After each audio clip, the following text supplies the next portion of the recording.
hi friends, particularly the TET aspirants or those who are to face hard secondary TET examination. At the same time, those who are to get admission or who are entering into the field of B.Ed courses as well as M.Ed courses and all other training courses concerning to teaching methodology, you are to study this most important unit. And we started to discuss about the new trends in the field of, means all new trends, all new developments which have taken place in the field of teaching and learning. And the basic part means the beginning part or the starting part we discussed in the last class. Today we are to discuss about the other, most important segment which are very important for understanding about the new trends which are developed in the field of teaching as well as in the field of learning too. Friends, this is significant trends in modern teaching learning process. This is very important unit which is included in TET syllabus, and this is one of the most important units particularly which is included in B.Ed and M.Ed on training, other training syllabus too. So friends, you have to study all these things. Now what we are to discuss today, particularly that in democratic means we discuss about the concept of teaching as well as the concept of learning and the practices which are going on different socio-political systems. Means when we see differences or by considering the differences of the socio-political systems, we become bound to see teaching differently as well as learning differently. In the last class we had discussed about teaching or the specialties of teaching and the learning processes, particularly in democratic social setting. And today we are to discuss about the concept of teaching as well as the concept of learning, considering the laissez-faire socio-political system of ruling or system of management. So let us come back to discuss today's part. Let us go back to the next slide so that we can have the idea. Friends, today's discussion is linked with the specialties of the process of teaching as well as process of learning in laissez-faire political system. And for doing so, certainly we have particular concept concerning to the democratic socio-political system. But what is laissez-faire political system, socio-political system? The concept is to be much clear. First of all, henceforth, we are to be acquainted with the concept of teaching as well as concept of learning in laissez-faire socio-political system. Friends, in laissez-faire political system, what happens? The concept of teaching is to some extent different than the concepts of teaching from autocratic and democratic point of views. Means in autocratic socio-political order, the concept of teaching is different, the concept of learning is also different. At the same time, in democratic socio-political situation or system, the concept of teaching is different as well as the concept of teaching, learning is also different. And when we come back to the laissez-faire socio-political system, we see again differences, particularly concerning to the concept of teaching as well as learning. The term laissez-faire, it is to be understood so much well, is originated from French term which means allow doing. It is a policy of leaving things to take their own course without interfering. Now let us come back to this great educationist. Brubaker has defined the teaching keeping in mind about the social demands, considering the laissez-faire socio-political system of society where laissez-faire, that is, political policies are prevalent. And for Brubaker, what he's explained, let us see. For him, means for Brubaker, teaching is an arrangement and manipulation of situation in which there are gaps and obstructions which an individual will seek to overcome and from which he or she will learn in the course of doing so, particularly in laissez-faire socio-political system. As a social exercise, means teaching as well as learning. Teaching is a social exercise and learning is a psychological exercise. So, as a social exercise and as an individual individual development oriented exercise. As a social exercise and as an individual development oriented exercise, teaching is a very complex psychological activity where different factors like the teacher, the students, the curriculum, the environment of teaching and learning, individual likes and dislikes of the students, individual means personal likes and dislikes of the students, individual philosophy of the teacher, etc. play definite roles, and these are most important considerations when we are to consider the meaning of teaching or we are to determine the specificities of the process of teaching. We have to know all these most important aspects, and without understanding all these, we never can become successful or we never can follow proper as well as scientific and realistic methodologies of teaching, and we never can become successful in helping students to learn as per the requirement of the changed situation, considering the laissez-faire socio-political existence or mechanism. Let us go back to the next slide. There is another term, that is instruction. When we discuss the term teaching, we get this term to instruction, which has also definite roles in the process of teaching. But instruction, friends, and teaching are not same activities. We can't say that instruction is also teaching, teaching is also instruction. There are differences are there.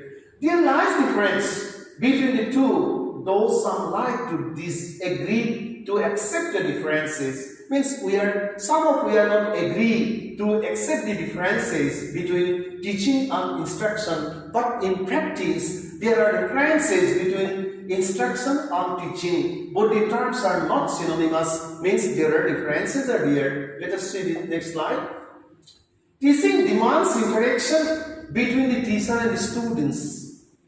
The primary concerns of teaching are the achievement of the learning activities. Mutual interaction between the teacher and the students helps to achieve the primary objectives of learning. Such objectives are basically connected with the development of the qualities and capabilities of the three main domains as per Benjamin Bloom or B.S. Bloom. That is, the cognitive domain means the thinking domain, the affective domain means the feeling domain, and the psychomotor domain of human behavior means the scientific or application domain of human personality or human attributes or human behavior. Let us go back to the next slide.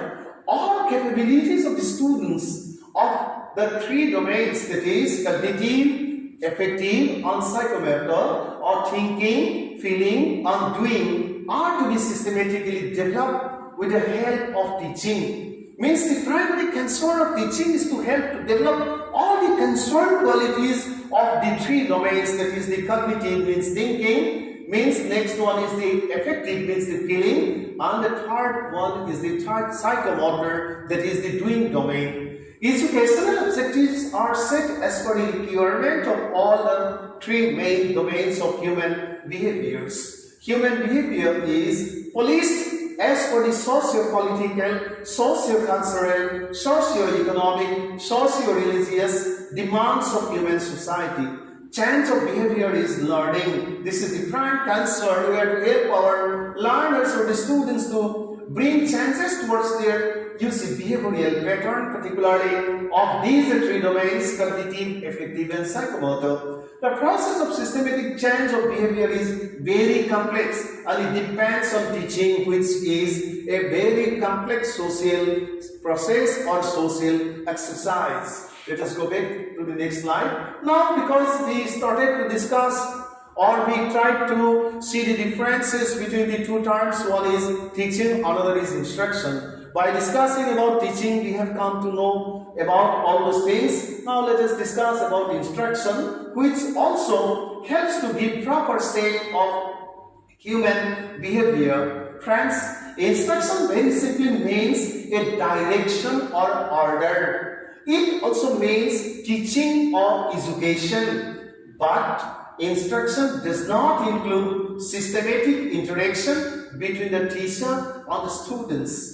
In instruction, no proper psychological attachment takes place. Emotional influence or emotional relationship has little scope in instruction, but in teaching, emotional involvement and relationship interaction between the teacher and the students have special importance, and this is the basic difference between the two exercises, that is teaching and instruction. Let us go back to the next line. Friends, teaching in a sense includes instruction. Means instruction is included in the domain of teaching. Means teaching includes instruction, but instruction does not include teaching. Instruction in a sense is a mechanical exercise where the primary roles are played by the instructors, and instructors basically do not go in detail, particularly in varied situations at the time of exercising the exercise. Experts have tried to give different definitions, keeping in mind about the different political system, means democratic political system, socio-political system, autocratic socio-political system, and laissez-faire socio-political system of governance. That is democratic governance, autocratic governance, and laissez-faire type of governance. And our prime concern is to discuss teaching and learning considering all these three specifications of governance. In the words of Yegyum and Simpson, they explain, I like to quote before you so that you can get all recent information concerning to the development in the field of teaching and learning. Teaching is the means whereby the experienced members of the group guide the immature and infant members in their adjustment of life. This is one definition. Let us go back to the next one. In the workshop, you see Edmond Amidon. Teaching is an interactive process primarily involving classroom talk, which takes place between the teacher and the pupil and occurs during certain definable activities in confined classroom situations. Rayburn has explained teaching as teaching is a relationship which helps the child to develop his or her powers. In the words of B.O. Smith, teaching is a system of actions to include learning, which is the basic concern. Let us go back to the next one. This way, when we try to explain the concept of teaching, depending on three socio-political systems of governance, that is democratic governance, autocratic governance, on laissez-faire governance, and we try to understand the concept of teaching as well as the concept of instruction, we find that from the thorough scrutiny of all the definitions which have already been forwarded or placed here for your consideration by different educationists, we can say that teaching is a very systematic exercise where the activities of the matured person in the name of teacher help to develop the psychophysical qualities and capabilities of the immature person in the name of students. Teaching helps to develop personal qualities and capabilities of the young learners so that they can become the good citizens of human society as per the changed situations of social order. Personal development and fulfillment of social interest and demands are the primary concern of teaching, which is very difficult to help to learn or understand by the learners. So friends, whenever you want to study about the new trends or new developments in the field of teaching as well as all the new development in the field of learning, you want to study all the research findings which which are available in human society, particularly in varied storehouse of information or information storage. You can get all information and then stored from your own personal experience. You can add something new with the existing stored stock of knowledge and so on into teaching and learning. And as aspirant to be teacher or educational officer, you are to study all these things which are coming up, which are basically developing in the field of teaching process as well as in the field of learning process. The other part will be discussed in the next class. For you see today's class, this much. Thank you so much.